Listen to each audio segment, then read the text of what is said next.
ainda sobre esse caos em São Paulo, depois da ventania de quarta-feira, reflexos ainda hoje, no início dessa sexta-feira. Vamos atualizar então os números do estrago com o repórter Derek Toda, que tem ao vivo todas as informações para a gente. Inclusive, é possível dizer quantas árvores ainda estão caídas por São Paulo, até mesmo o volume de imóveis que continua sem energia. Derek, boa noite para você. Boa noite, Casagrande. Boa noite para você que nos acompanha. Só na data de ontem, o Corpo de Bombeiros recebeu cerca de 260 chamados para quedas de árvores. No auge dessa crise causada pelos ventos que chegaram a 100 km por hora, foram mais 1.600 chamados, ou seja, em 2 dias, quase 2.000 chamados de quedas de árvore.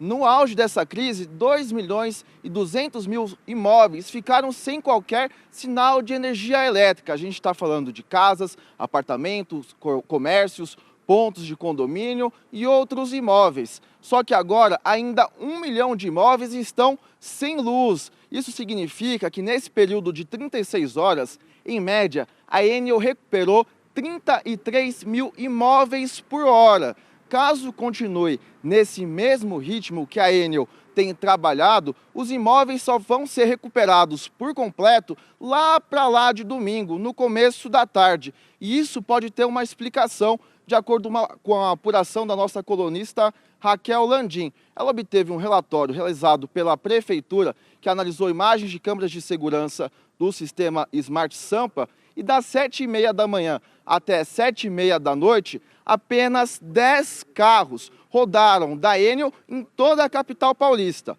A Enel nega essa informação e disse que se colocou à disposição 1.600 equipes, mas com a análise de imagens de câmeras de segurança, 4.000 câmeras de segurança apontaram então que nesse período apenas 10 veículos circularam em toda a capital paulista. 1 milhão de imóveis sem qualquer sinal de eletricidade. A gente está falando de um chuveiro quente, um frigorífico para o comércio e outras situações básicas do dia a dia. Uma situação muito complicada para quem vive em São Paulo, viu, Casagrande? Com certeza é isso, porque a gente tem reflexos nos imóveis e também em muitas regiões da cidade, ruas às escuras. Então, se a gente for escalar a situação, você tem a insegurança pública também, porque às vezes ruas e avenidas que ficam sem iluminação pública, mesmo que em trechos pequenos, você tem ali um cenário que favorece, por exemplo, a ação de criminosos. Então, assim, é um problema gigantesco, é um reflexo que você tem no dia a dia da vida das pessoas, no impacto financeiro dos comerciantes. A gente está falando de um período de muito calor, é gente que vai dormir muitas das vezes com calor danado, porque não pode ligar ventilador ou ar-condicionado. Então, assim, é algo realmente absurdo. São Paulo já enfrentou nos últimos tempos pelo menos 2 apagões, um deles no ano passado que durou quase 10 dias, e agora a gente está enfrentando mais uma situação. Eu fico pensando, a Enel não aprendeu com os erros? Não aprendeu com as irregularidades ou com as dificuldades que teve de retomar o serviço lá atrás? Agora vem e vai falar, realmente o vento foi muito grande, o impacto foi gigantesco, mas assim como foi da outra vez.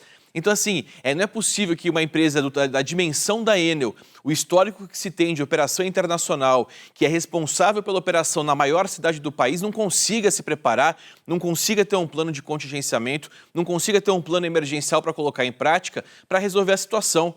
Aquilo que eu falo é um serviço essencial, não é só o lucro que pode ser visto pela empresa. A empresa tem a obrigação contratual, inclusive, de prestar da melhor maneira possível o serviço que não está sendo prestado. O povo está revoltado e revoltado com razão. Até quando a situação vai se arrastar? Até quando a gente vai continuar noticiando que passados aí, tivemos o caso na quarta-feira, então quarta-feira parte do dia o impacto, quinta-feira o dia inteiro, agora estamos entrando para o terceiro dia e gente que não às escuras, gente sem energia ainda.